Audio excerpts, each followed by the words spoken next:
Bismillahirrahmanirrahim. Assalamualaikum warahmatullahi wabarakatuh.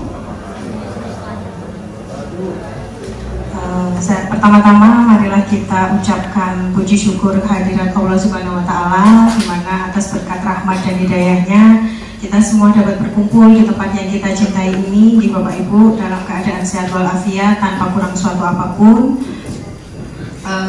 Yang kedua, sholawat serta salam marilah senantiasa kita haturkan kepada junjungan besar kita Nabi Agung Muhammad SAW, yang mana syafaatnya selalu senantiasa kita nantikan di yaumul akhir. Bapak Ibu, biar sedikit untuk memecah ketegangan, ya, saya sendiri kebetulan juga tegang. Bapak Ibu tetap di tempat duduk mawon. Saya hanya ingin Bapak Ibu tepuk tangan biar lebih cair suasananya. Saya juga tidak tegang, panjenengan juga bisa lebih rileks. Oke. Saya punya tepuk cinta Bapak Ibu. Ketika insan atau seseorang itu jatuh cinta, pasti yang dirasakan apa Bapak Ibu? Seneng nggih? Seneng nggih Pak Slamet nggih? Seneng, bahagia, apalagi ketika bertemu dengan pujaan hatinya. Tepuk cinta ini mekaten Bapak Ibu. Jadi nanti tepuk cinta, cinta kecil, cinta sedang, cinta besar, cinta kamu.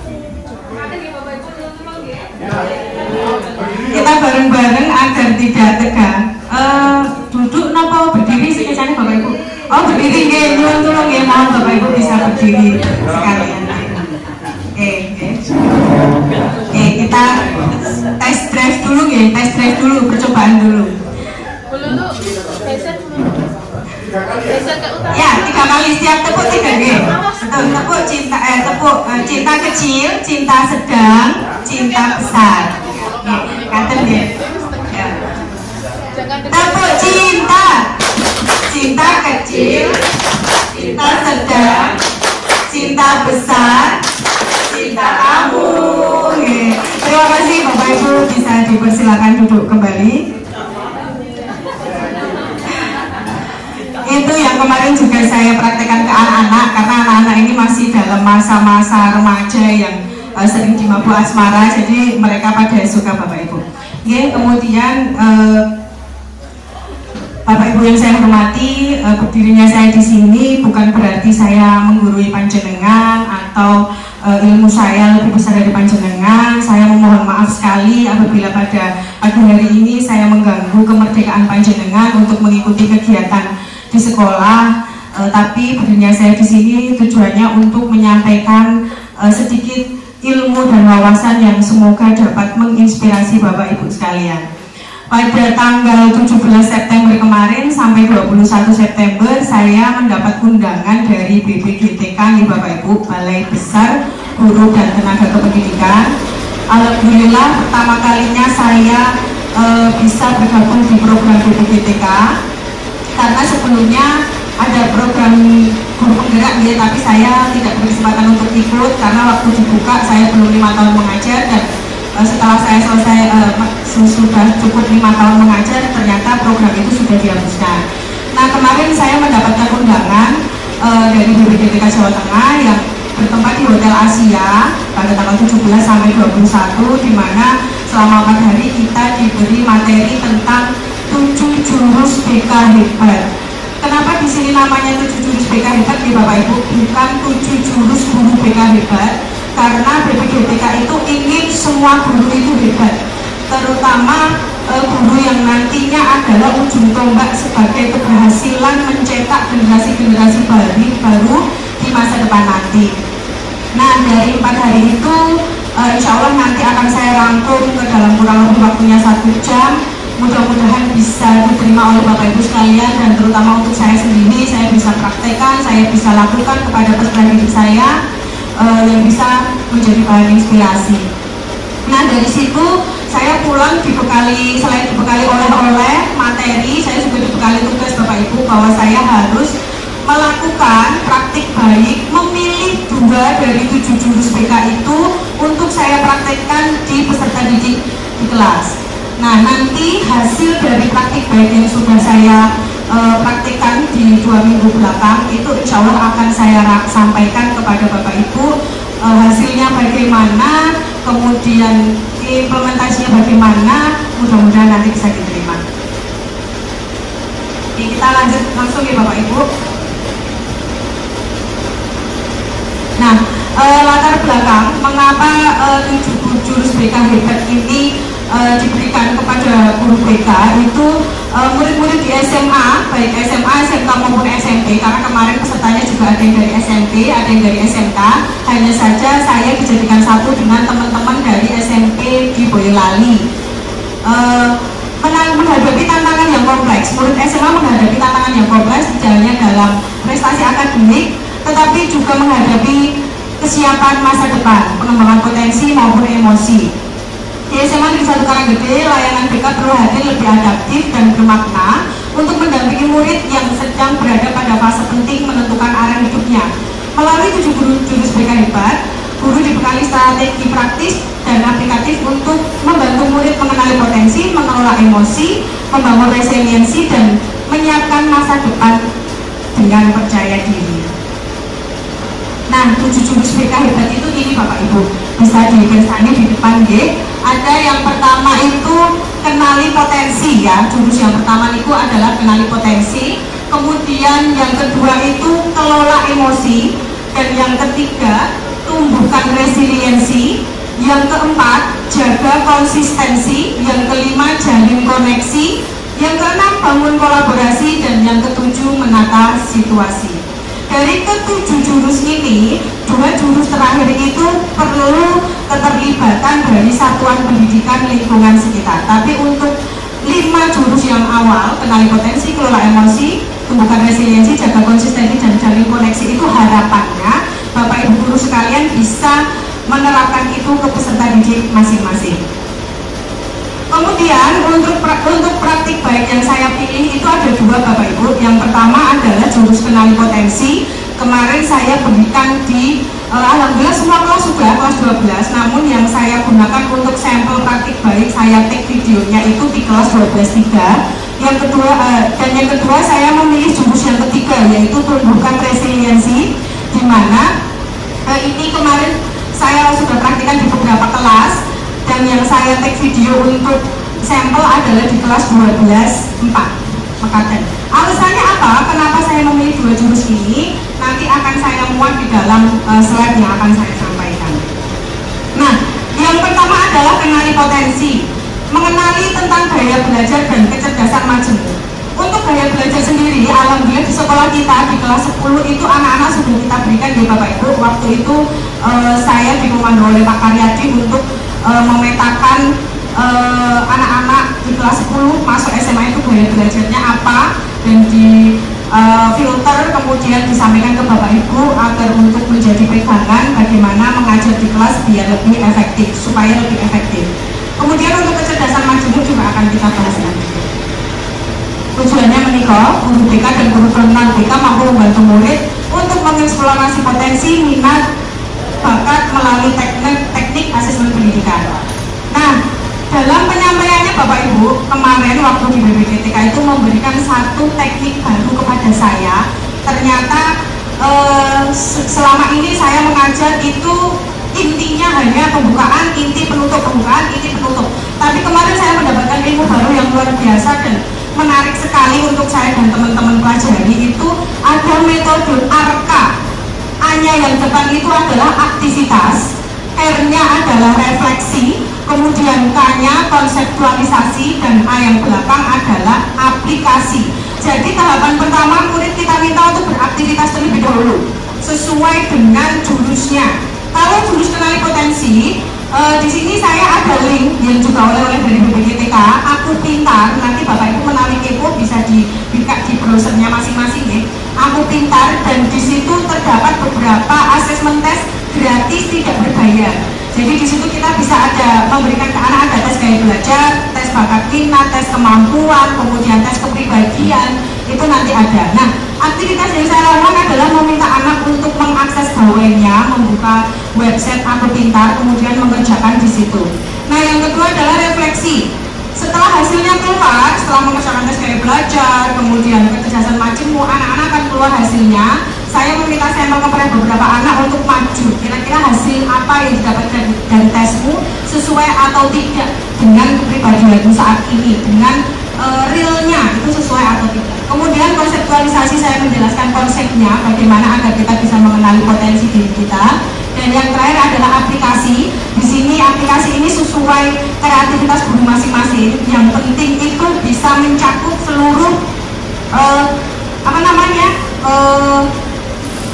jurus yang dibahas itu. Nah, di sini untuk kenali potensi itu saya praktik bimbingan membuat rencana karir sesuai dengan kecenderungan kerja, kecerdasan majemuk. Ada hasilnya tertinggal di meja Pak Santo. Nanti menawi Bapak Ibu ngersake bisa melihat di situ. Kemudian selanjutnya, nah ini Bapak Ibu gambarnya seperti ini nih. Untuk tampilannya Aku Pintar itu seperti ini, dan ini gratis Bapak Ibu, tidak berbayar. Hanya saja kendala saya ketika mengakses ini bersama teman-teman di kelas, bersama anak-anak di kelas itu, kalau aksesnya bareng-bareng itu nanti harus menunggu. Ada yang masih dalam antrian seperti itu. Hanya saja kendalanya itu masih dalam antrian, jadi kayak harus di-reload ulang seperti itu. Nah, kemarin yang saya gunakan ada dua ini, Aku Pintar tes gaya belajar dan Aku Pintar tes kecerdasan.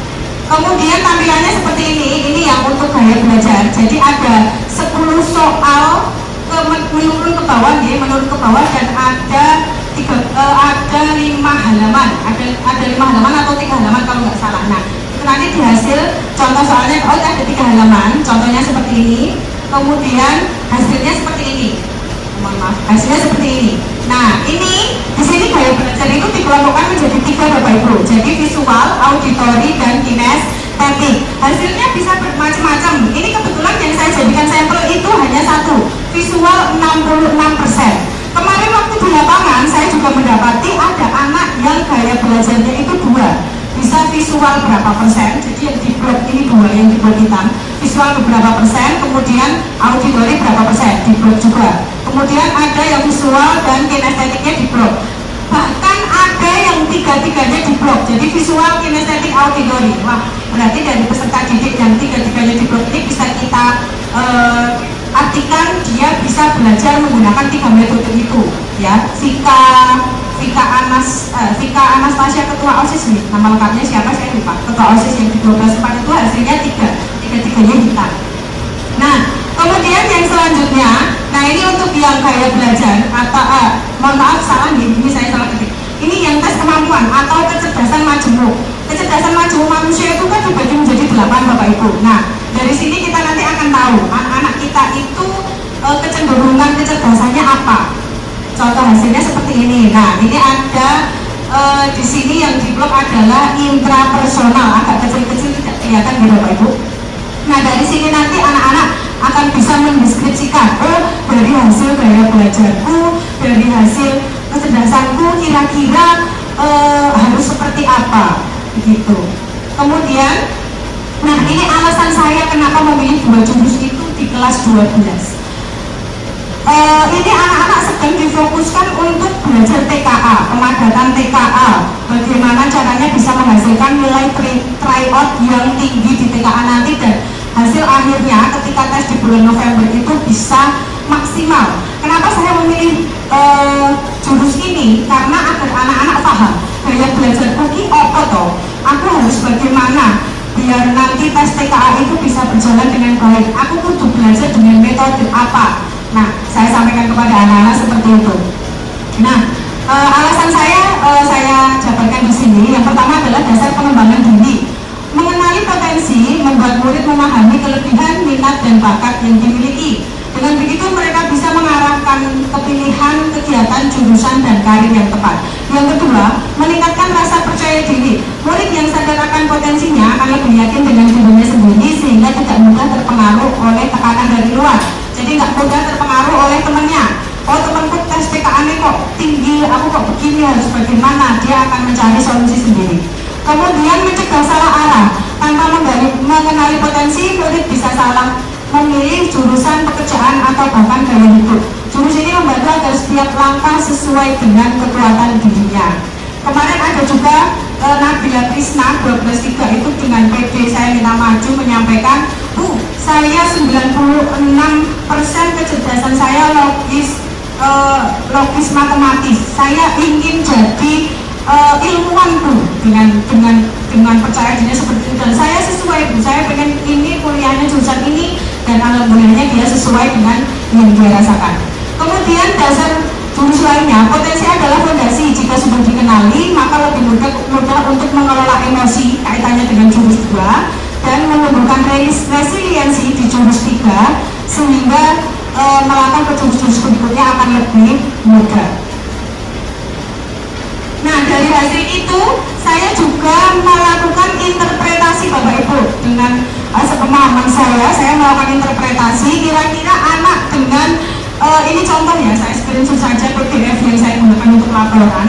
Di kelas 12.3 ada Almiratul Dian, gaya belajarnya auditori 88%, kecerdasan majemuk kinestetik, dan saya merekomendasikan ke jurusan psikologis. Contohnya seperti itu. Ini yang saya tampilkan yang singkat, yang panjang ada tapi nanti slide-nya terlalu banyak Bapak Ibu yang saya gunakan untuk laporan. Kemudian ada juga di sini Devina Andreni nomor 4 ya, visual 68, auditori 76, kecerdasan musikalnya 88, teknik informatika saya menyarankannya, menunjukkan fleksibilitas dalam gaya belajar dan potensi lebih dari satu bidang. Begitu Bapak Ibu, saya membuat 36 dari sampel satu kelas yang saya masuki di 12.3 dan saya gunakan sebagai laporan. Nah, harapan saya memilih jurusan ini itu juga agar anak-anak di kelas 12 tidak salah pilih jurusan. Karena pada sampai saat ini masih banyak sekali anak-anak yang menemui saya bingung harus bagaimana, TKA saya bagaimana, mapel pendukung saya bagaimana, saya pengen kesini tapi tidak sesuai dengan kemampuan saya harus bagaimana. Mudah-mudahan setelah saya berikan jurus ini kepada anak-anak, kemudian saya terapkan juga ketika anak-anak berkonsultasi, bisa membantu peserta didik atau kelas 12 yang masih kebingungan. Harapan saya agar mereka tidak salah arah mekaten. Nah, hasil yang saya dapat mekaten Bapak Ibu, mayoritas murid menyatakan hasil asesmen sesuai dengan kondisi mereka sekarang, sehingga meningkatkan kesadaran diri tentang kekuatan dan kelemahannya. Mayoritas ya Bapak Ibu, tapi tidak semua. Ada juga yang dari hasil tes itu anak-anak itu merasa kok tidak sesuai ya Bu dengan saya, kok saya merasa tidak seperti ini. Nah, itu mungkin ada beberapa faktor. Mungkin ketika mengerjakan anak-anak tidak fokus atau terpengaruh temannya, jawabannya ini, ikut ini, begitu ya, jadi tidak sesuai dengan dirinya sendiri. Tapi tidak banyak, hanya 1 atau 2. Kemudian yang saya dapat yang kedua, murid jadi lebih tahu strategi belajar yang efektif sesuai dengan tipe mereka, visual, auditori, kinestetik, atau gabungannya. Kemudian yang ketiga, murid menyadari kecenderungan kecerdasan dominan yang ada pada dirinya, misalnya linguistik, logis matematis, interpersonal, dan lain sebagainya, yang bisa dijadikan dasar mengembangkan diri di masa depan. Hasil asesmen dan refleksi ini diharapkan sedikit banyak dapat membantu murid dalam menentukan program studi yang sesuai dengan potensi mereka ketika seleksi masuk perguruan tinggi. Dari waktu di tempat diklat saya sudah langsung berpikir, wah ini cocok di kelas 12, apalagi ini sedang fokus-fokusnya di TKA, sehingga mereka bisa mudah-mudahan dengan hasil tes yang mereka bisa akses sendiri, di tes kepribadian juga mereka bisa akses sendiri di rumah. Saya meminta mereka untuk mengakses, bisa membantu sedikit banyak mereka dalam memilih program studi.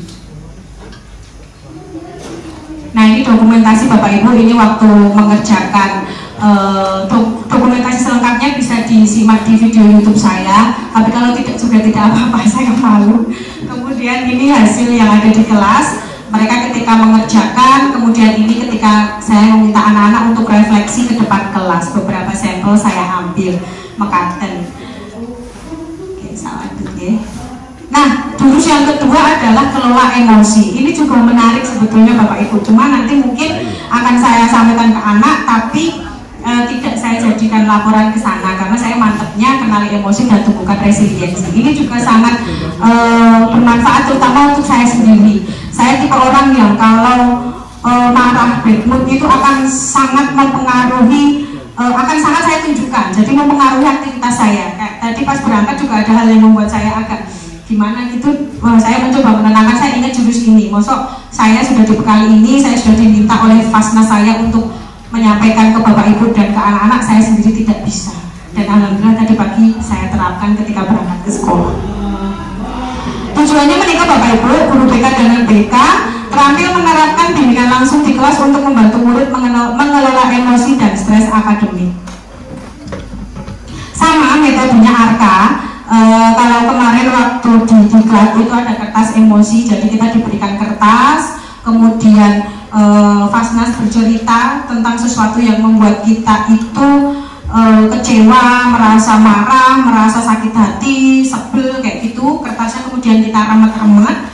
Nah setelah itu kita di situasinya berbalik, ternyata apa yang membuat kita marah itu ternyata menyelamatkan kita. Nah kemudian diminta refleksi bagaimana perasaannya, kenapa kok meremes-remes kertas, bisa nggak kertasnya kembali seperti semula mengkaten.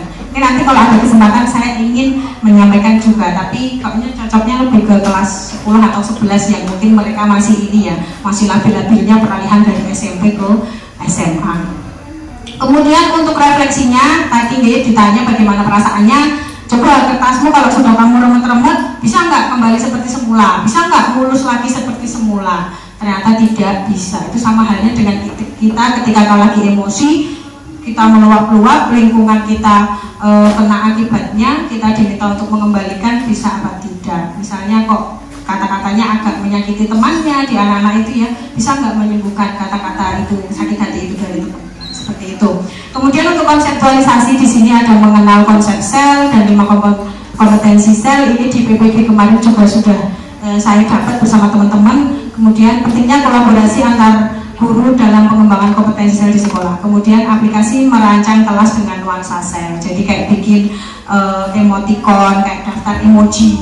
Ketika anak masuk hari ini, perasaanmu apa mas? Mbak, kita berikan poin ya, silakan dimasukkan. Kamu sebel kah dari rumah? Kamu ini enggak? Nah kalau ternyata banyak anak-anak yang tidak mood, tidak happy, marah, sebel, bagaimana kita sebagai guru untuk bisa menetralisir itu semua.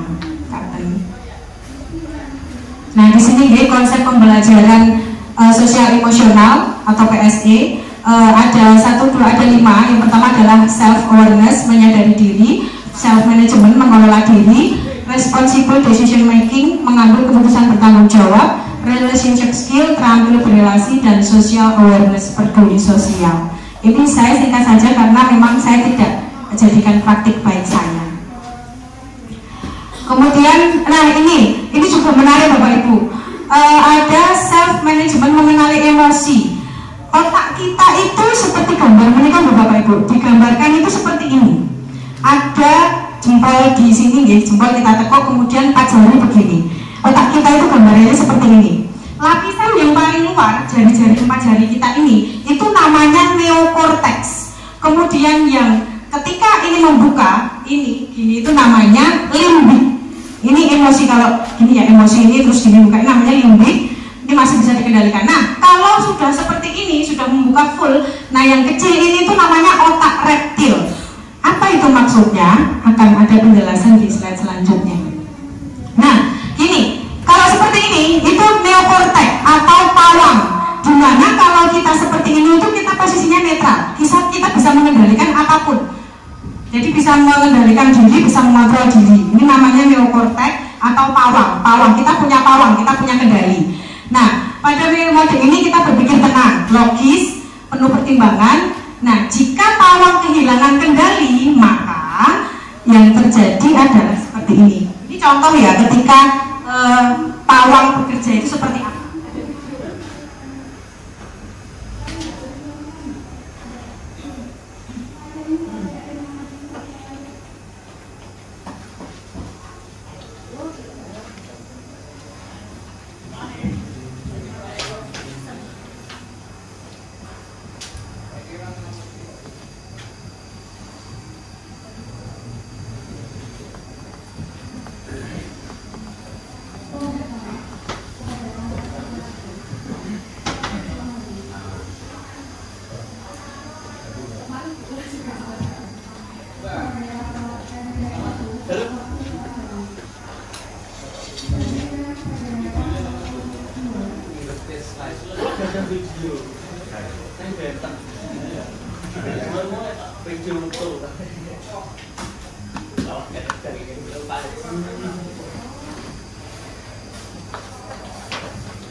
Bapak Ibu, saya kemarin ada video ini tadi contoh ketika pawang itu masih menguasai kita atau kita punya pawang gitu.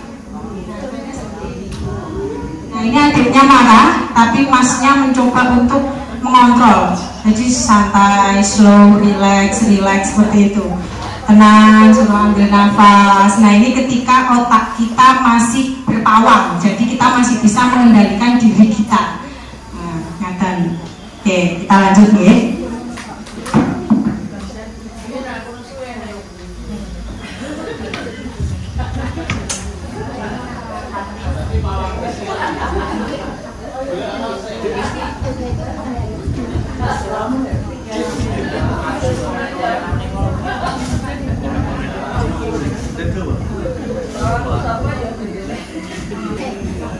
Itu ketika contoh, ketika otak kita masih pawang ya Bapak Ibu. Jadi ketika ada emosi dari luar menghantam, kita mencoba tenang, kita masih oke, kita masih santai, kita masih bisa melakukan aktivitas dengan baik. Itu contoh berarti pawang masih mengendalikan kita. Kemudian ini adalah posisi ketika limbik, otak limbik atau otak bunglon.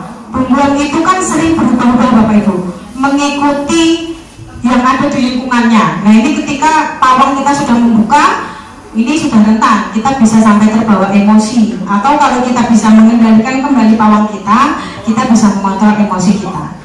Kemudian yang terakhir itu otak reptil atau otak dinosaurus. Ketika otak kita sudah terbuka, jadi yang awalnya begini masih ada bunglon yang bisa merubah sana sini, tapi ketika sudah terbuka, pilihannya hanya ada dua, tempur atau kabur, fight atau flight. Sama, kalau kita sudah emosi, misalnya dengan garwa di rumah nih Bapak Ibu, dengan suami atau dengan istri, pilihannya hanya ada dua, diladeni atau melayu, apa ditinggal. Nah ini biasanya bapak-bapak ini nih, ibu-ibu sudah mulai seperti ini nih. Ah ini dong kok anduk ning kasur, lumpitan dirusak kabeh, regetan orang dikok ning kamar mandi, centelan kamar kebak. Misalnya seperti itu, itu sudah dinosaurus sudah menguasai kita. Nah bapak-bapaknya, tadi contoh ibu-ibu nih, bapak-bapaknya tinggal pilih, pengen ditempur, diladeni, apa kabur, ditinggal. Nah ini saya sendiri juga sering mengalami dan saya masih mencoba untuk mengontrol emosi saya, karena biasanya saya ketika emosi, apalagi di orang-orang yang saya sudah dekat, misalnya keluarga gitu nih, saya tidak sungkan-sungkan untuk menunjukkan emosi saya. Nah ini salah satu kelemahan yang masih saya terus belajar, gimana caranya agar wong saya ini guru, bagaimana caranya agar saya bisa jadi teladan murid saya. Ini ada contoh video lagi Bapak Ibu, mudah-mudahan tidak nge-lag, saya udah tahu.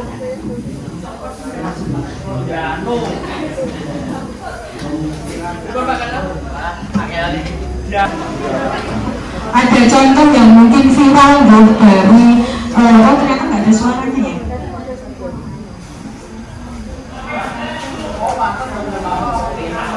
Oke, kita ulang dari awal.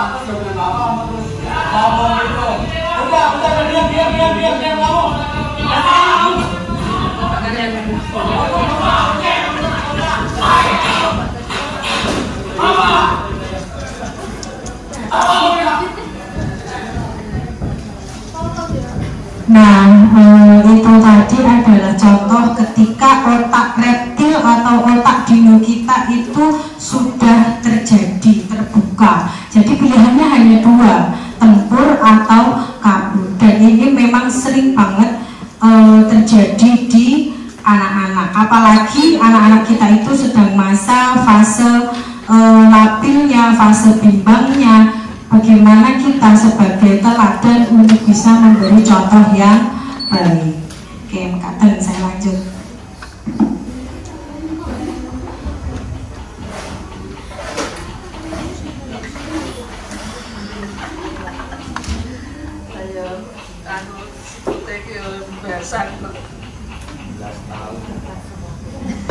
Di sini ketika seseorang itu sudah merasa emosi, kita bisa mencoba untuk mengendalikan diri dengan rumus tanya.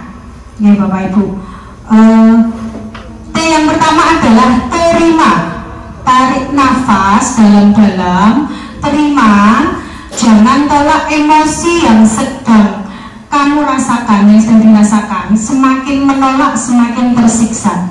Jadi ketika kita sedang emosi Bapak Ibu, terima, legowo. Tarik nafas, wis kedaden. Apa yang terjadi, terjadilah. Kita tidak bisa merubah kejadian itu. Nih, kita harus bisa mencobanya dengan coba tarik nafas dalam-dalam, keluarkan. Tadi saya juga begitu. Daripada nanti saya di seminar saya jadi nggak mood, saya perlu mood yang baik untuk berdiri di depan panjenengan semua. Saya coba ini. Kemudian A yang pertama adalah amati. Amati bagaimana reaksi yang terjadi di dalam kepalamu. Apakah dia marah, sedih, atau takut. Saya itu biasanya kalau baru marah, sedang marah ya Bapak Ibu, saya itu larinya ke nangis. Karena saya gembeng dari kecil ya. Saya gampang banget nangis. Kadang lihat apa gitu di HP, lihat misalnya di beranda keluar apa gitu, saya nangis. Tadi akhirnya saya juga nangis. Tapi ternyata dengan nangis itu bisa meredakan emosi saya. Bisa sedikit ngendoke apa yang tadi tegang di dalam hati. Kemudian M-nya adalah nikmati. Nikmati dengan duduk, diam, dan tetap terkendali. Kalau menurut pendapat saya, menawi sedang kondisi berdiri, emosi, coba duduk Bapak Ibu. Coba duduk, nanti insya Allah itu akan sedikit membawa dampak positif. Atau kalau memungkinkan untuk rebahan. Tapi kalau tidak ya duduk, dinikmati, dirasakan. Kemudian Y-nya, yakini bahwa kamu lebih hebat dan kuat daripada emosimu. Yakini kamu yang pegang kendali. Kita yang pegang diri kita sendiri, kita yang pegang kendali diri kita sendiri. Kemudian yang terakhir adalah aksi. Setelah semua terkendali, lakukan tindakan atau respon yang positif. Mekaten. Nah, ini adalah jurus yang ketiga, tumbuhkan resiliensi. Ini jurus yang saya ambil dengan pertimbangan ya, dan saya terapkan ke anak-anak. Saya sedikit awal dapat materi ini tuh agak asing. Apa itu resiliensi? Kok kayaknya nggak pernah mendengar, jarang terdengar. Resiliensi itu dari bahasa Inggris resilience, yang artinya adalah daya lenting. Bagaimana kita bisa kemampuan untuk bangkit setelah terjatuh. Caranya bisa berdiri dengan tegak lagi. Tujuannya menikah Bapak Ibu, guru mampu membantu murid untuk membentuk growth mindset atau pola pikir yang berkembang, yang menumbuhkan resiliensi sehingga mereka berkembang optimal pada aspek pribadi, sosial, akademik, dan karir. Sama metodenya menggunakan metode ARKA. Kemarin untuk aktivitasnya saya meminta teman-teman untuk anak-anak untuk bermain kartu, membuat menara dengan kartu. Nanti ada ilustrasinya. Kemudian refleksinya, setelah permainan saya minta anak untuk menyampaikan apa yang dirasakan. Konseptualisasinya ada daya lenting, cara menumbuhkannya, pola pikir bertumbuh atau grow mindset, kemudian keterampilan bagi dari kegagalan, keterampilan memberikan umpan balik yang membangun. Untuk aplikasi yang saya pilih adalah plan A, B, C, dan peer support sharing. Jadi saya meminta anak-anak untuk membuat rencana ke depan kaitannya dengan bimbingan karir juga. Jadi pilihannya apa wae ketika mau masuk ke perguruan tinggi negeri. Pilihanmu yang pertama, rencana kamu apa, plan kamu apa. Nek ora lolos mau kemana, kalau masih nggak lolos lagi harus bagaimana. Jadi mereka punya 3 pilihan ini. Karena terkadang anak-anak itu pengen saya di sini Bu, ya sudah pokoknya di sini sampai nanti di sini. Oke, kalau dia masih semangat sampai tahun depan untuk mencoba biar tidak apa-apa, tapi kalau putus di tengah jalan kan eman-eman mengatakan. Nah, lomba membangun menara, kemarin saya meminta anak untuk membangun menara. Gambarnya ada seperti ini contohnya. Nah, ini membangun menara dari kartu. Jadi saya beri kartu reni per bangku per deret seperti ini. Saya bikin satu kelompok. Jadi kemarin ada 4 kelompok di kelas itu. Kemudian dengan media yang lainnya itu solatif kayak gini, solatif yang keren kayak gini ya. Saya beri satu lembar per kelompok. Piye caranya bisa membangun menara setinggi mungkin dengan selembar solatif dan kartu reni seperti ini. Kemudian setelah terbentuk, saya kumpulkan ke depan semua peserta didik. Per kelompok saya ambil satu untuk perwakilan. Piye caranya bisa menumbangkan menara dari teman yang beda kelompok menggunakan satu lembar kertas.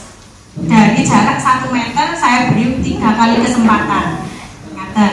Kemarin ada 2 kelompok yang tidak rubuh menaranya, dan saya waktu di hotel juga termasuk kelompok yang tidak rubuh menaranya, dan yang 2 rubuh. Seperti ini ilustrasinya gitu. Saya minta untuk Riva untuk jadi salah satu perwakilan kelompok. Kemarin ada pelajaran menarik yang bisa saya sampaikan kepada anak-anak.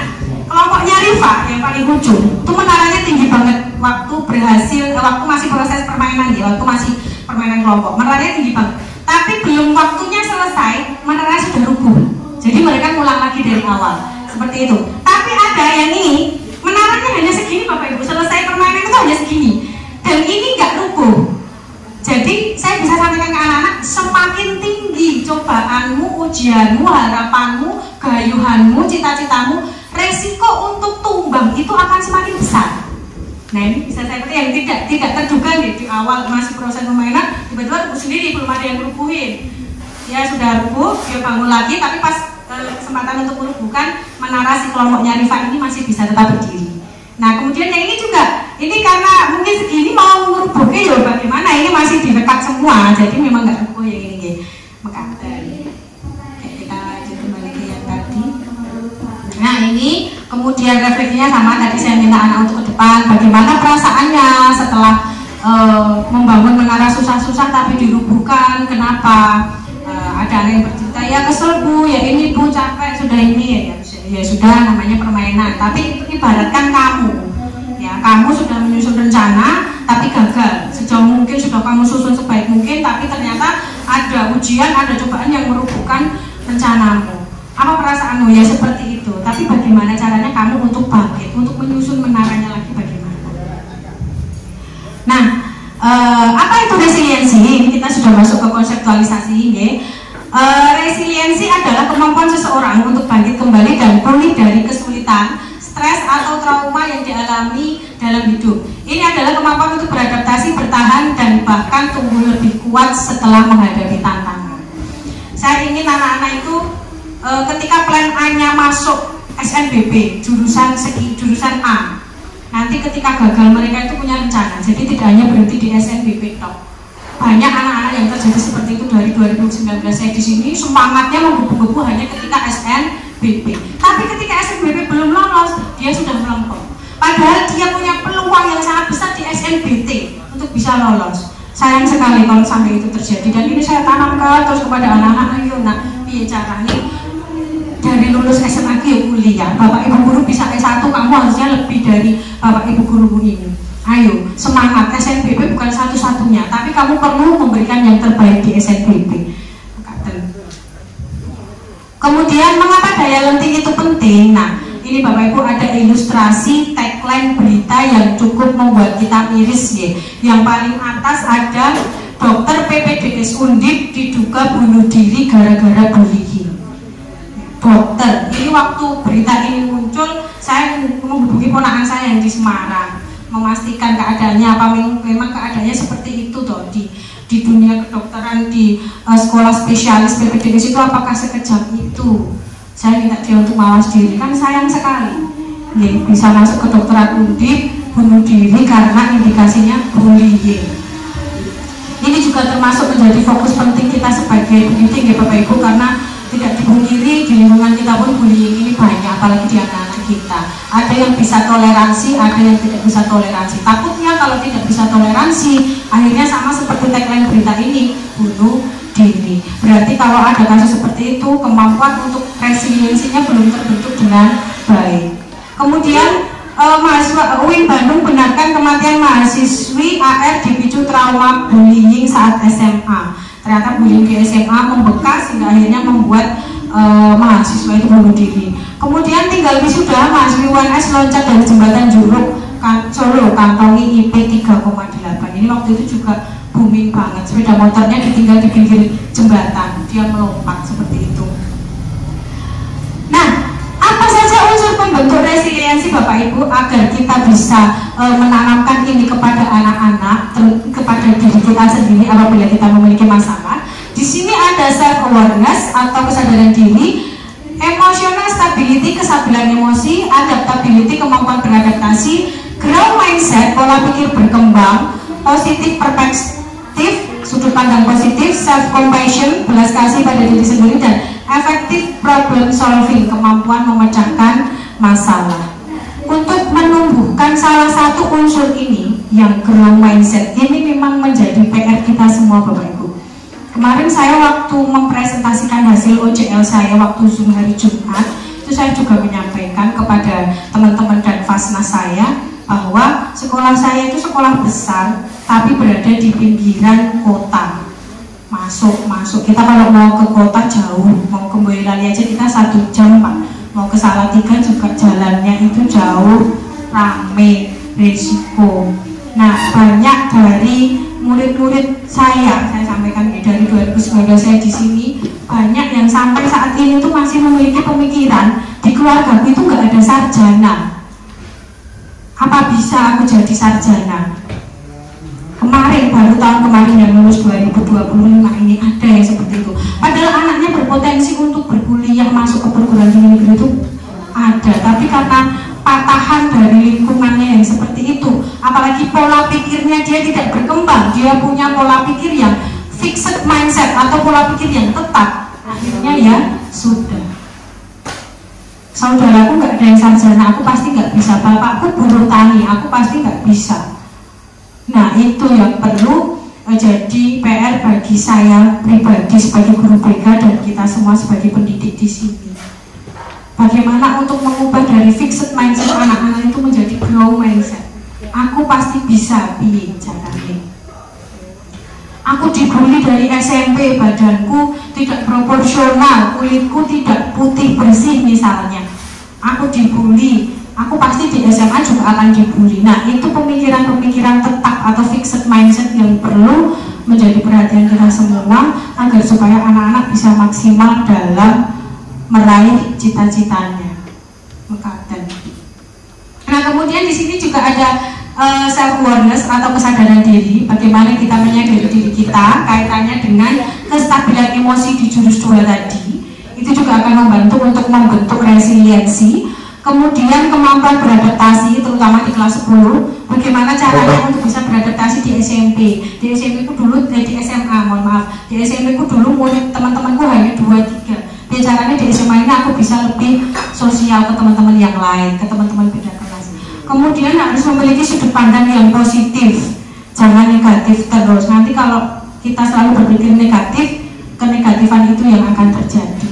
Kemudian ada self compassion, kita juga perlu berbelas kasih pada diri, kita perlu mengapresiasi diri kita perlu mengasihani. Oh, ini sudah dari tadi ini sudah ngajar TKA terus 10 jam misalnya nggih. Saya sering dapat teman-teman itu saya full Mbak 10 jam, Pak Gunung itu juga 4 jam Mbak TKA di masjid, duduk nggak ada papan tulis, nggak ada LCD. Bagaimana setelah kita melakukan hari-hari yang berat itu kita bisa mengasihi diri kita sendiri. Ini juga perlu kita tanamkan kepada anak-anak. Kalau sudah seharian TKA, bicaranya di rumah nanti bisa mengurai kepadatan, kecapean, kelelahan yang ada di sini. Kemudian ada efektif problem solving, kemampuan memecahkan masalah. Kita lanjut. Nah, di sini yang tadi saya bahas, fixed mindset dan growth mindset, perbedaannya itu seperti ini Bapak Ibu. Saya bisa sukses kalau saya punya bakat. Saya bisa sukses kalau saya anaknya orang kaya. Saya bisa kuliah kalau bapak saya pengusaha. Nah, itu berarti anaknya punya pola pikir yang tetap atau fixed mindset. Saya bisa sukses dengan berusaha. Kemudian kalau gagal, yang fixed mindset itu saya menyerah. Kemudian saya akan coba lagi. Kalau yang growth mindset. Kemudian kesulitan, saya tidak bisa. Kalau yang growth mindset saya belum bisa. Besok saya akan coba lagi. Masalah, nah ini yang sering terjadi bahkan ke diri saya sendiri pribadi ya Bapak Ibu. Mengapa masalah ini terjadi kepada saya? Mengapa bukan orang lain? Itu kalau pribadi yang punya pemikiran fixed mindset. Kalau yang punya pemikiran growth mindset atau pola pikir berkembang, bertumbuh, solusi apa yang bisa saya upayakan dari masalah ini?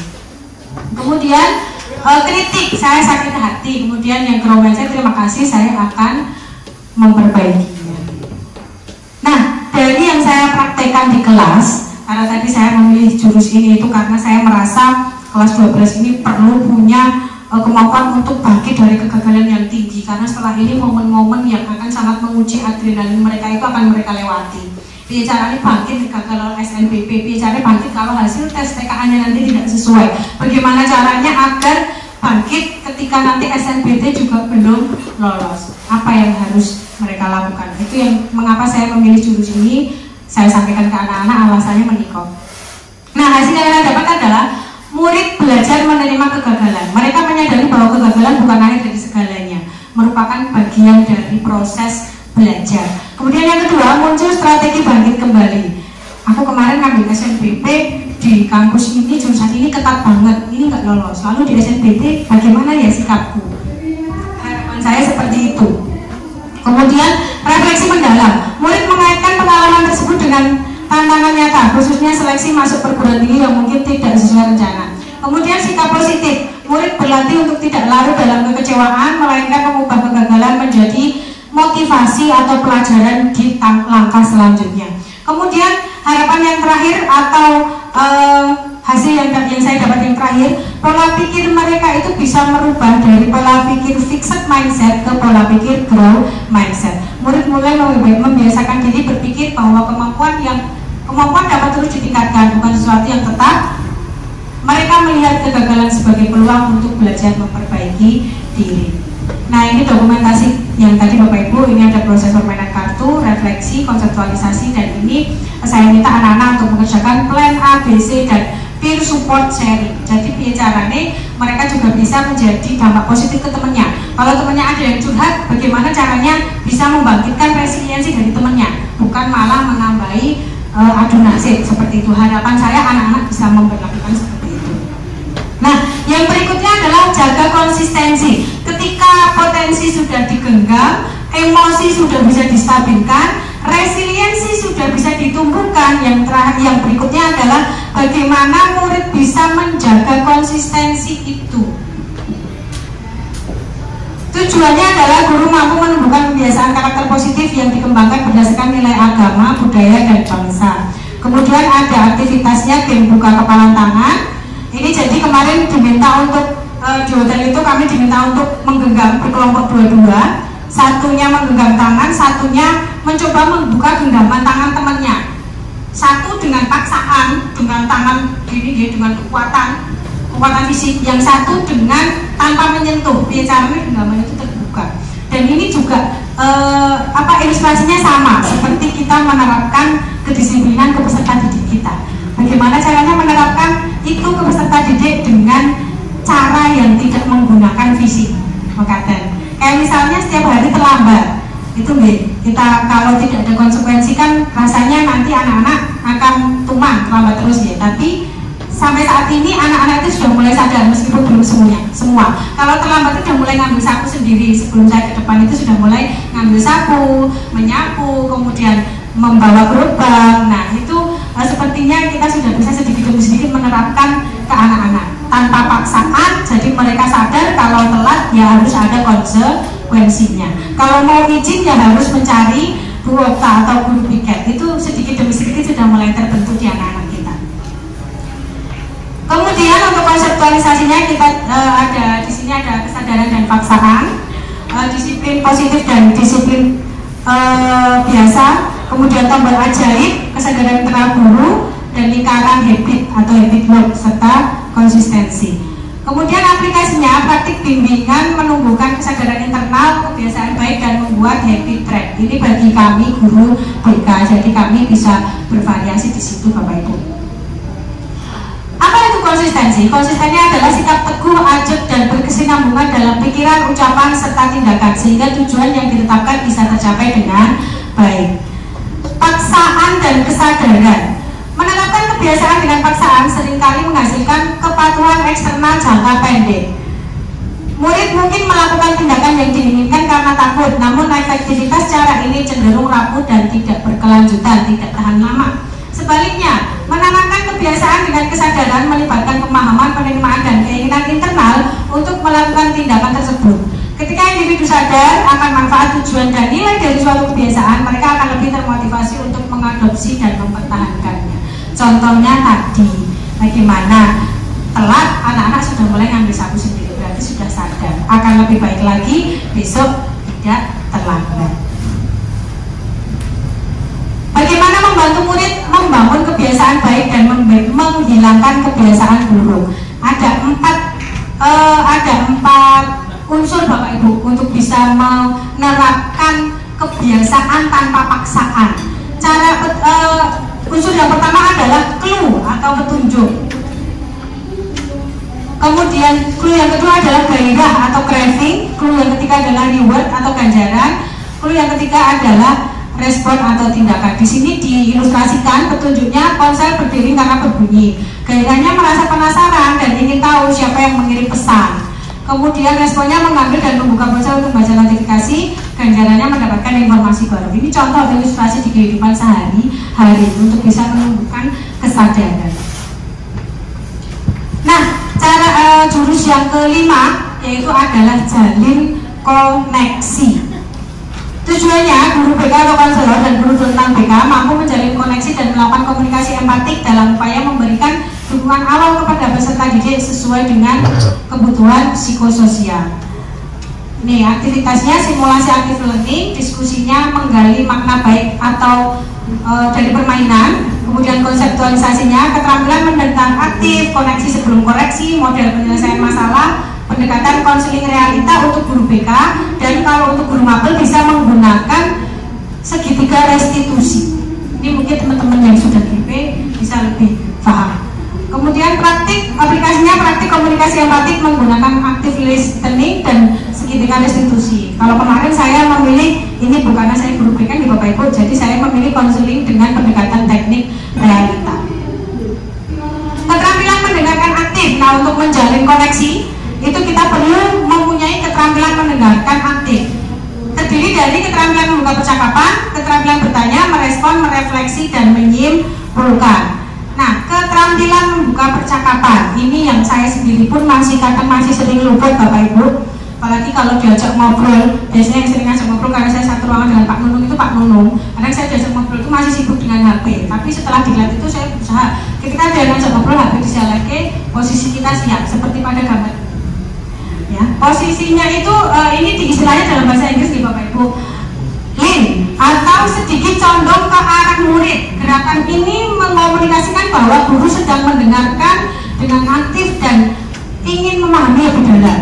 Jadi badan duduk tidak senderan tapi sedikit condong, telinga sedikit kita majukan, indikasi bahwa kita mendengarkan atau memperhatikan atau menerima anak yang datang kepada kita. Kemudian kita perlu ada eye contact atau kontak mata, perlu melihat sesekali, tapi jangan dilihat terus di Bapak Ibu nanti grogi. Saya kalau dilihat terus juga grogi. tidak menatap terus, tapi sesekali berapa detik kita lihat, kita eye contact, kemudian ada squarely atau menghadap murid secara langsung, posisi tubuh terbuka. Jadi ketika ini Mbak Alfi misalnya posisi klien saya di sini, berarti saya begini, tidak miring begini, tidak miring begini. Itu sama. Jadi ketika kita ngobrol dengan anak, itu misalnya di meja bundar atau di mana. Nah ini hal-hal simpel seperti ini ternyata bermakna untuk lawan bicara kita. Katen. Kemudian open posture. Artinya tangannya begini, tidak begini, tidak meneguk begini, tapi dengan posisi yang seperti ini. Nah, yang terakhir adalah relax, jangan tegang, jangan panik, maka tinggi. Jadi kalau memang sedang dihampiri oleh murid, tapi kok panjenengan Bapak Ibu sedang sibuk, bisa bikin janji. Karena kadang anak ini juga tidak tahu Bapak Ibu guru baru makan.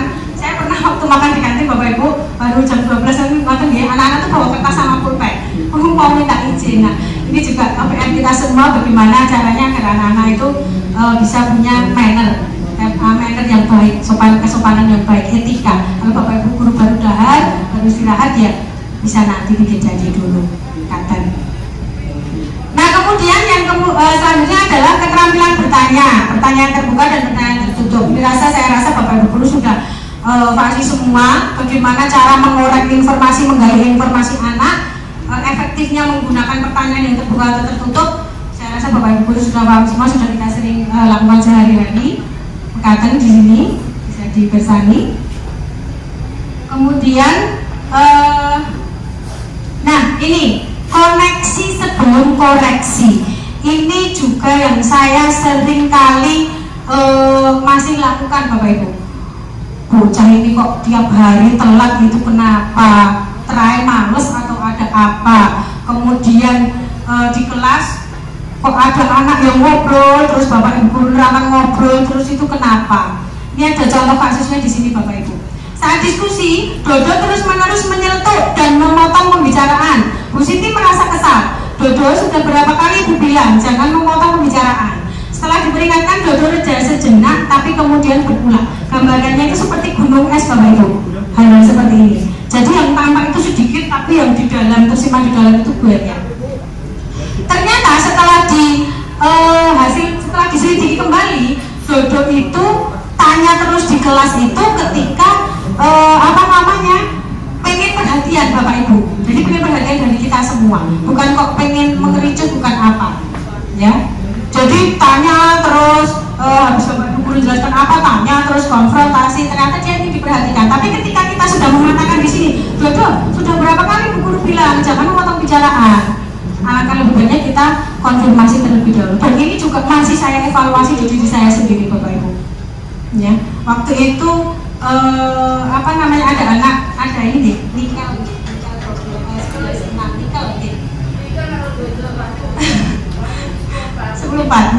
niku kok telat terus, kok kenapa telat terus, pas saya belum tahu ceritanya, tapi setelah ngobrol dengan dosis ternyata ibunya gerah kanker dan ternyata sekarang sudah berpulang. Kemarin juga waktu habis ada berita keselipahan itu saya juga dia tak ajak ngobrol dulu sini kan. Iya kenapa masih banyak tamu Bu ternyata. Itu kalau misalnya saya nggak memperhatikan itu telat terus selama ini ya, nanti mungkin dia akan di kelas merasa jengkel atau merasa sedih atau merasa tidak nyaman dengan saya. Saya ajak ngobrol dulu kenapa ini ya wis nyaku dulu, nanti setelah aku tanda tangan. Saya beri motivasi yang semangat ya, nggak apa-apa. Yang sudah terjadi kita ambil pelajarannya. Kamu harus lebih semangat biar ibu di sana lebih bahagia. Saya ajak ngobrol seperti itu. Kemudian koneksi dan koreksi dengan segitiga restitusi ini bisa diterapkan oleh Bapak Ibu guru yang non BK. Kalau kami BK menggunakan pendekatan konseling individu, teori pendekatannya konseling realitas. Kalau wow, menstabilkan identitas, validasi tindakan yang salah dan menanyakan keyakinan. Bisa dipraktekkan Bapak Ibu. Ini Bapak Ibu yang GP mungkin jauh lebih di luar kepala ya Pak Iping, mungkin bisa nanti saya sharing sama beliau-beliau. Kemudian ini saya gunakan ini Bapak Ibu di teknik konseling saya kemarin prakteknya juga mengatakan pendekatan konseling realita itu ada 4 unsur: wants, evaluation, doing and direction, dan planning, WEDP. Identifikasi keinginan anak itu apa? Ketika ada anak konsul, tanya keinginannya apa. Kemudian doing atau direction. Kalau kamu ingin seperti itu, apa yang sudah kamu lakukan? menjelaskan ini. Kemudian evaluation, mengevaluasi perilaku individu dengan saat ini dan kesadarannya secara 3R. Evaluasi, saya ingin nilai TKA saya itu sempurna, Bu. Terus apa yang sudah kamu lakukan? Saya belum melakukan apa-apa, beli buku ya enggak, belajar ya enggak, nyatet di kelas ya enggak, buka YouTube ya enggak. Nah, berarti itu salah, harus ada perubahan di situ. Kemudian dievaluasi, kamu pengen TKA kamu bagus, masuk undip jurusan kedokteran ya harus belajar. Kalau pengen masuk arsitek ya harus ini, kata. Kemudian rencana, yang lain adalah rencana. Rencanamu apa setelah diberi, setelah saya ajak tadi nggih konseling, rencananya apa? Dengan evaluasi itu rencanamu apa? Murid saya minta untuk menggali sendiri, kira-kira rencana apa yang pas. Nah, kemudian jurus yang keenam adalah bangun kolaborasi. Tujuannya, guru BK dan guru kelas menguasai kompetensi sebagai penghubung partisipasi semesta antara keluarga, sekolah, masyarakat, dan media, serta berbagai pihak dalam melaksanakan proses bimbingan karakter dan pengembangan potensi murid secara maksimal. Sama kemarin untuk aktivitasnya masih metodenya ARKA Bapak Ibu. Saya di hotel waktu di Kuat itu dapat permainan peran dan studi kasus, bermain peran dan studi kasus. Jadi ada kartu bermain peran. Di situ ada yang berlaku sebagai pengawas, kepala sekolah, kemudian wali kelas, orang tua, dan siswa. Kemudian refleksinya diskusi dari hasil permainan tadi, maknanya apa. Kemudian untuk konseptualisasinya esensi, fungsi, dan tujuan, manfaat kolaborasi, identifikasi masalah murid sehingga guru bisa memahami kapan membutuhkan kolaborasi, mekanisme kolaborasi dalam menyelesaikan masalah, strategi pelibatan orang tua di satuan pendidikan, kemudian praktek kolaborasi problem solving. Mengapa kolaborasi penting? Yang pertama, mendukung perubahan sistemik untuk kesetaraan dan akses pendidikan berkualitas, menutup kesenjangan pencapaian dan kesempatan antar murid, mengintegrasikan sumber daya dan keahlian berbagai pihak, menciptakan lingkungan holistik, akademik, sosial, dan emosional. Nah, di sini Bapak Ibu, saya rasa juga sudah paham ya kita semua sebagai guru apa-apa yang menjadi tugas kita. Nah, identifikasi level masalah anak itu dibagi menjadi 3 Bapak Ibu. Di sini ada masalah yang universal secara umum, kemudian masalahnya sudah terparah atau yang membutuhkan perawatan intensif. Ada tier 1, tier 2, dan tier 3. Tier 1 contohnya kesulitan akademik ringan karena instruksi umum yang kurang efektif, ketidakteraturan perilaku ringan seperti gangguan kecil di kelas. Dan misalnya masalah di kelas, kemudian masalah pemahaman materi itu termasuk ke dalam masalah murid yang universal atau mayoritas murid kebutuhan umum tanpa resiko yang tinggi. Kemudian yang terarah, ini murid dengan kesulitan yang mulai terlihat membutuhkan dukungan tambahan. Ini biasanya guru BK ataupun wali kelas sudah mulai harus turun tangan ketika ada masalah-masalah seperti ini. Misalnya ada anak yang satu anak di kelas ini kok merasa dia ketika diamati kok sendiri terus, tidak punya teman, kemana-mana sendiri, bahkan kadang kelompokan pun nggak ada yang mau sama dia, tapi dia nggak dapat kelompok. Nah, ini kita perlu wali kelas atau berikan turun tangan di sini. Ini sudah masuk ke tier 2, sudah arah. Kemudian untuk yang intensif atau tier 3, murid dengan kebutuhan signifikan dan kompleks memerlukan layanan individual. Misalnya gangguan mental seperti kecemasan berat, depresi atau PTSD. Kemudian masalah perilaku berat, agresi, impulsivitas, dan outburst emosional atau emosi yang meledak-ledak. Ketika ada anak meledak-ledak, ngamuk atau koncone, nah itu termasuk ke dalam masalah yang sudah tier 3 atau intensif. Kemudian ketidakmampuan belajar yang parah, gangguan neuropsikologis, trauma mendalam. Kadang ada anak yang memiliki trauma mendalam dan itu pengaruhnya ke kehidupan dia ketika belajar mengajar. Pengabaian atau kekerasan dalam rumah tangga, hambatan budaya atau diskriminasi sistemik. Indikator perlunya kolaborasi dalam penanganan masalah murid. Di sini sudah ada skemanya Bapak Ibu. Jadi ketika ringan itu bisa naik ke guru BK, konselor, guru kelas, wali kelas atau guru wali.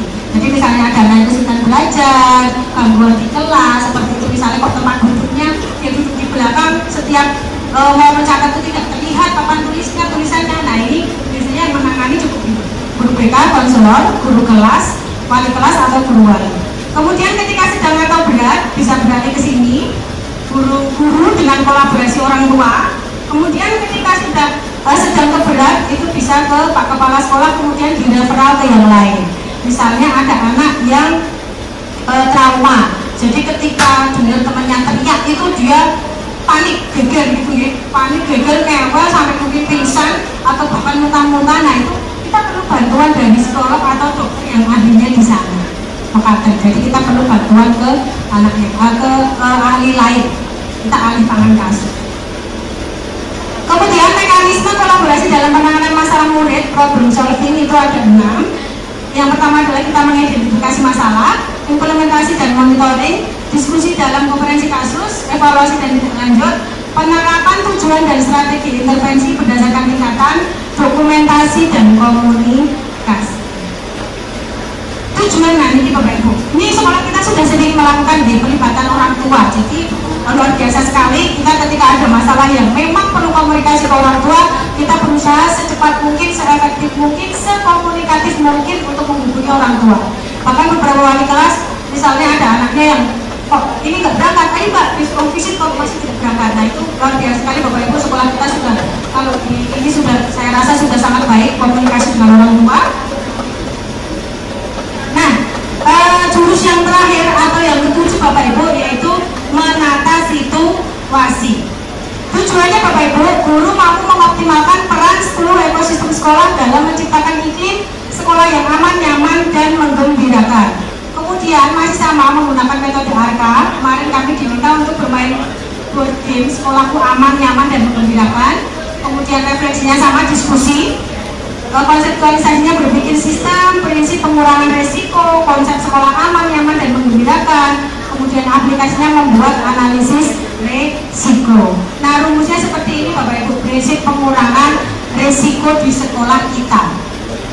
A-nya ini adalah ancaman, R-nya adalah kerentanan, rentan G dibagi A kali R dibagi K, atau K-nya itu kapasitas, itu sama dengan risiko. Kemarin kita diberi kartu, tapi sayangnya bukan per peserta, jadi per kelompok, dan kartunya ditarik kembali. Bagus banget kartunya. Jadi di situ ada kayak main monopoli, ada di situ yang kartu yang berperan sebagai ancaman, kerentanan, dan kapasitas. Kira-kira di sekolah masing-masing sudah ada atau belum? Kemarin permainannya seperti itu. Nah, di sini berarti ketika ancamannya rendah, resikonya rendah, kemudian kapasitasnya itu tinggi, A kali R dibagi K, berarti resikonya akan turun di sekolah itu. Tapi ketika ancamannya tinggi, resikonya tinggi, kerentanannya rendah, resikonya akan tinggi. Contohnya mungkin ancaman itu kalau dari luar tidak bisa kita hilangkan di Bapak Ibu, tapi kita bisa menanggulanginya atau mempersiapkannya. Contoh bencana alam, kita bisa persiapan. Contoh kebakaran, itu kan musibah, kita bisa persiapan. Bagaimana nanti kalau terjadi kebakaran, bencana alam, itu sekolah kita bisa minim risiko.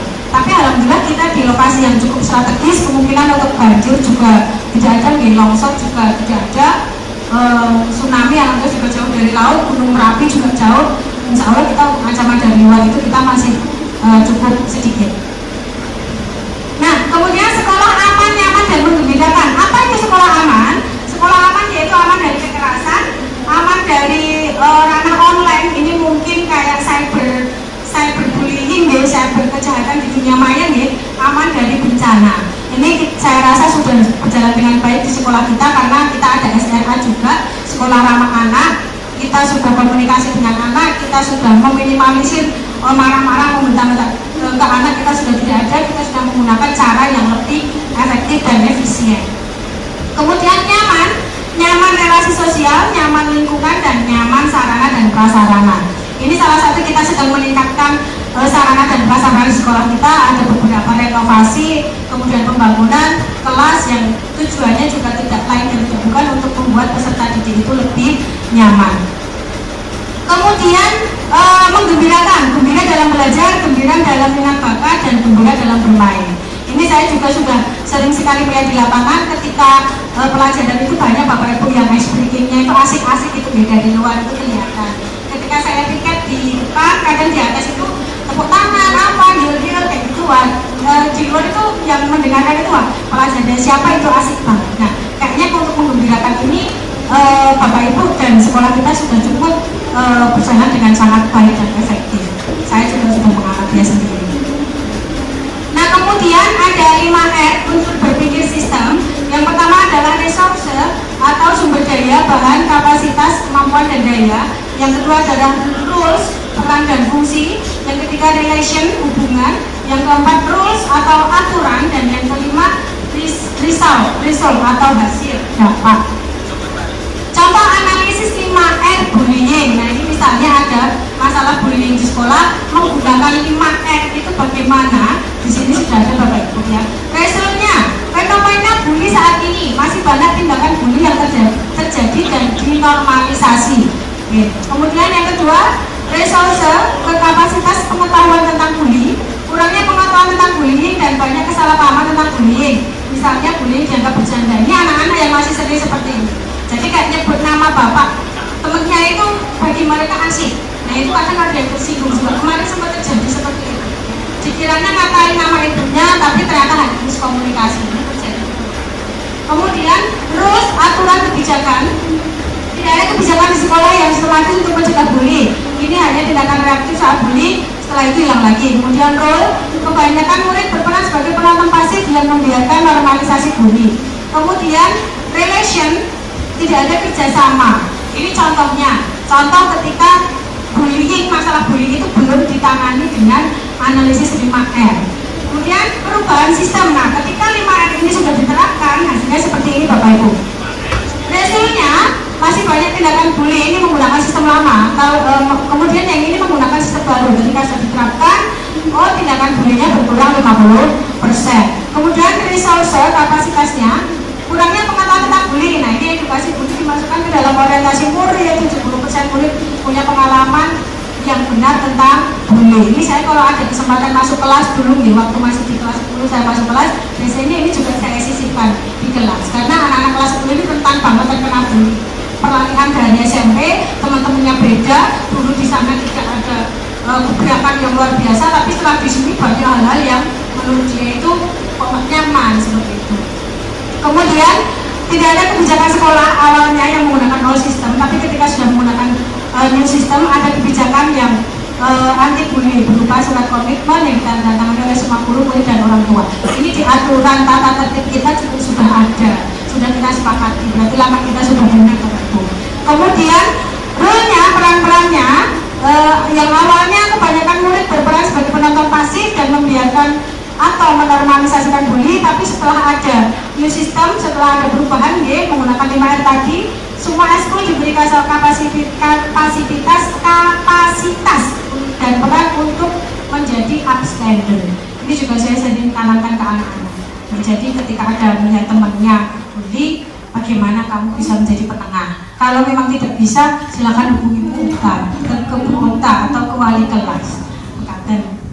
Kemudian hubungannya yang awalnya tidak ada kerjasama, tapi sekarang ada. Ini alhamdulillah kita sudah berjalan dengan cukup baik dan efektif selama ini. Kemudian ini yang untuk minat bakat nih, jadi bisa nanti dianalisis. Analisis 5R menggunakan pengembangan minat bakat. Resulnya yang jangka pendek dan jangka panjang, siswa mampu memilih jalur pendidikan karir sesuai minat bakatnya. Siswa menjadi individu yang berkontribusi sesuai potensi. Seperti yang kayak saya katakan di awal tadi, kelas 12. Sebetulnya memang di semua kelas, tapi karena saya berkesempatan masuk di kelas 12, jadi saya terapkan di kelas 12. Selebihnya saya terapkan ketika ada bimbingan secara insidental. Misalnya ada masalah yang mengharuskan anak untuk dipanggil ke BK. Kemudian resornya ruang kelas yang multifungsi, laboratorium, alat musik, peralatan olahraga, studio tari drama, perpustakaan, dan koleksi beragam buku yang banyak. Kemudian rulesnya, alokasi waktu untuk ekstrakurikuler di sini sekolah kita juga sudah. Kriteria pembentukan klub minat bakat, kebijakan asesmen berkala. Kemudian role-nya, saya sebagai guru BK melakukan asesmen minat bakat seperti yang di jurus 1 sudah saya lakukan tadi, memberikan konseling karir, memfasilitasi penempatan siswa ke kegiatan yang sesuai menjadi jembatan komunikasi antara siswa, orang tua, dan sekolah. Ini berkali-kali saya sampaikan ke anak, bahkan anak saya minta untuk konsultasi ke ruang BK agar supaya bisa memanfaatkan waktu yang masih ada untuk pemilihan jenjang karir yang sesuai. Kemudian relation atau kemitraan atau hubungan, kemitraan dengan pusat seni, klub olahraga, universitas atau profesional. Ini sekolah kita juga sudah cukup efektif berjalan. Nah, kita sudah pada akhir jurus Bapak Ibu, 7 jurus sudah saya sampaikan semua. Mudah-mudahan bisa mewakili dari 4 hari saya melakukan diklat, bisa menjadi inspirasi kita semua. 7 jurus BK Hebat ini tidak ada maksud yang lain, hanya tujuannya untuk membantu siswa mengelola diri dan hubungan sosial, kemudian menumbuhkan karakter yang positif, mendukung keberhasilan akademik. Peran kita sangat dibutuhkan oleh peserta didik kita Bapak Ibu ketika kita berkolaborasi dengan baik, dengan bijak, kita akan bisa mencetak generasi muda, generasi penerus bangsa yang luar biasa. Ini kenali potensi, kelola emosi, tumbuhkan resiliensi, jaga konsistensi, jalin koneksi, bangun kolaborasi, dan menata situasi yang terakhir. Sedikit dari saya Bapak Ibu yang dapat saya sampaikan untuk mewakili dari apa yang sudah saya sampaikan di awal pagi tadi. Pendidikan bukan hanya mengajar tentang ilmu, tapi juga menuntun jiwa dan karakter. Tugas kita berat Bapak Ibu, tapi kalau dilaksanakan secara berbarengan, insya Allah kita bisa menjadi pendidik yang amanah, bisa membangun generasi menuju Indonesia Emas di 2045. Bahkan kadang aja ada di media sosial itu saya sering membaca lelucon singkat, guru itu gajinya tidak di dunia tapi di akhirat. Bisa plus untuk kita semua Bapak Ibu. Sebelum kita akhiri, tadi awal kan saya sudah berusaha memecahkan ketegangan ya.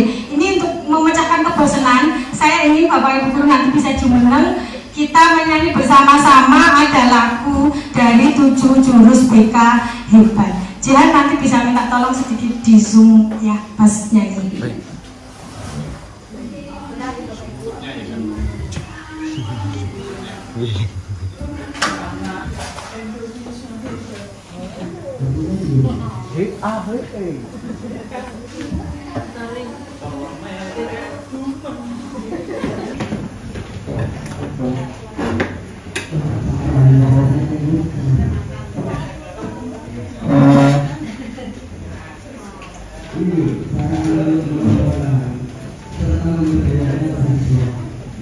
Kalau Pak Ipin bareng kan? Pak Ipin lalu nyanyi Pak Ipin. Nyanyi pada lu Raisa. Katat dikatat. Nyanyi dong. Nangis sih kalau nyanyi. Semua pikiran. Pilih nangis.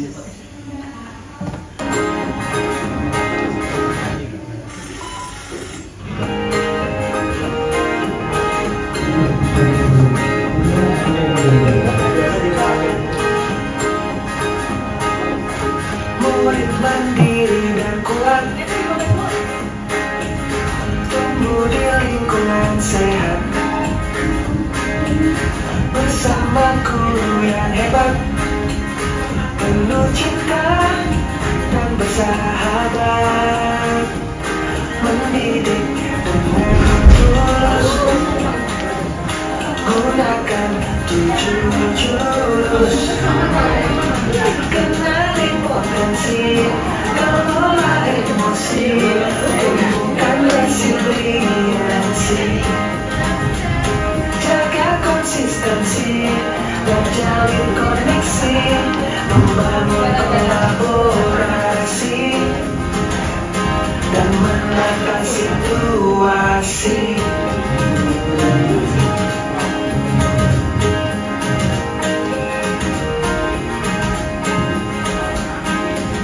Sekolah aman dan nyaman, dan juga menggembirakan, tempat bertumbuh harapan, bersama ayo kita wujudkan, mendidik dan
Luar biasa sekali Bapak Ibu, terima kasih atas antusiasnya yang sangat luar biasa. Mungkin ada yang ingin ditanyakan atau disampaikan kepada saya, monggo sebelum saya tutup. Betul, oke.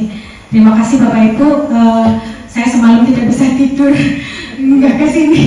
Tadi di jalan juga, iya deg-degan dan sebagainya. Tapi alhamdulillah sudah berjalan dengan lancar.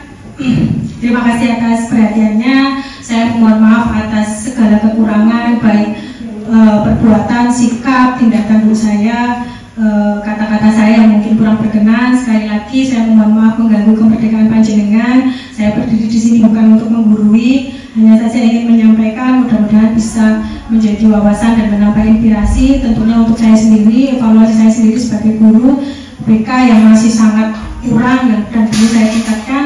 Mudah-mudahan ini bisa menjadi titik balik kita semua menjadi lebih baik lagi. Akhir kata, monggo bisa dijawab cakep nih. Ini spontan aja kepikiran waktu Yuket tadi. Daun pandan, daun sirih. Cakep. Cukup sekian dan terima kasih. Wabillahi taufiq wal hidayah. Wassalamualaikum warahmatullahi wabarakatuh.